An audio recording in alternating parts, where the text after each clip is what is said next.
నమస్తే welcome to Aadya TV నాయకుడంటే జనంలో కలిసిపోవాలి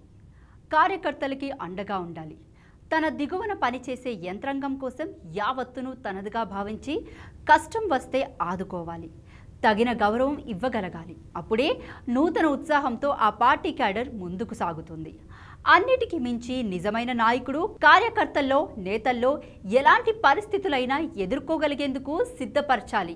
మరి అలాంటి నాయకుడు ఎవరు అంటే చంద్రబాబు నాయుడు అని చెప్పొచ్చు ప్రస్తుతం యావత్ దేశం చూపంతా చంద్రబాబు నాయుడు వైపే ఉంది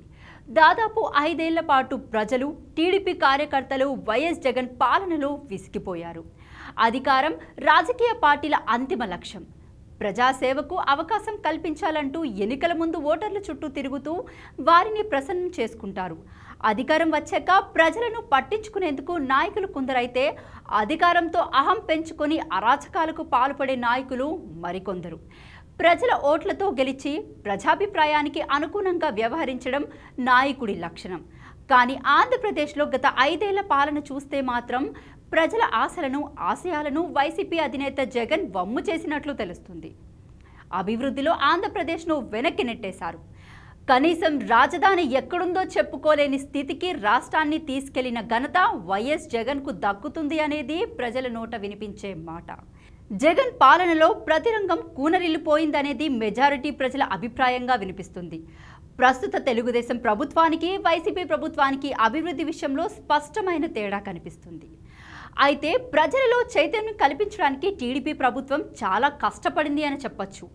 టీడీపీ పార్టీ మళ్ళీ అధికారంలోకి రావడానికి పార్టీకి సంబంధించిన కార్యకర్తలు నాయకులు చాలామంది కష్టపడ్డారు అలాగే కొన్ని చోట్ల ఎమ్మెల్యే సీట్లు కూడా త్యాగం చేశారు అలాంటి తెలుగుదేశం కార్యకర్తలకు ముఖ్యమంత్రి నారా చంద్రబాబు నాయుడు కీలక ప్రకటన చేశారు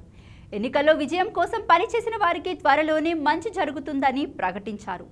తెలుగుదేశం అధినాయకత్వం కీలక నిర్ణయం తీసుకుంది పార్టీ కోసం కష్టపడి పనిచేసిన వారికి త్వరలోనే నామినేటెడ్ పోస్టులు కేటాయించనున్నట్లు ఆ పార్టీ అధినేత నారా చంద్రబాబు నాయుడు ప్రకటించారు తెలుగుదేశం కార్యకర్తలను వేధించిన వారిని అక్రమార్కులను పార్టీలోకి తీసుకునేది లేదని స్పష్టం చేశారు అయితే ముఖ్యంగా జగన్ సర్కార్ ప్రజా వ్యతిరేకత విధానాలని ప్రజల ముందు పొంచి చైతన్యపరచడంలో ముందున్న వారు అతి కొద్ది మంది మాత్రమే అని చెప్పొచ్చు నోరు విప్పడానికి భయపడుతున్న రోజుల్లో పట్టాభి అనం వెంకటరమణారెడ్డి పంతగాని నరసింహప్రసాద్ ఇలా చాలా మంది కార్యకర్తలు పార్టీకి అన్కండిషనల్గా రాత్రి పగలు పనిచేశారు రైల్వే కోడూరు నుంచి నరసింహప్రసాద్ 2019 ఎన్నికలలో ఓటమి చెందినప్పటికీ జగన్ అరాచకాలను వెనకాడకుండా ఆయన సొంత జిల్లా రైల్వే కోడూరు నుంచే తుగ్లక్ లాంటి వేషధారణలతో జానపదాలతో పదునైన మాటల రూపంలో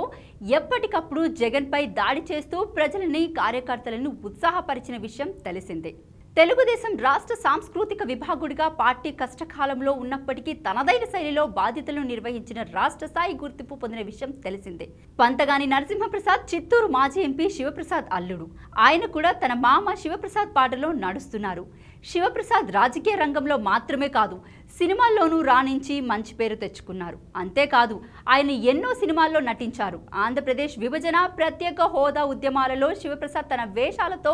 వినూత్నంగా నిరసన తెలియజేసేవారు హోదా హామీని నెరవేర్చాలంటూ పార్లమెంట్ ముందు వెరైటీ వేషధారల్లో ఆందోళన చేసి అందరి దృష్టిని ఆకర్షించారు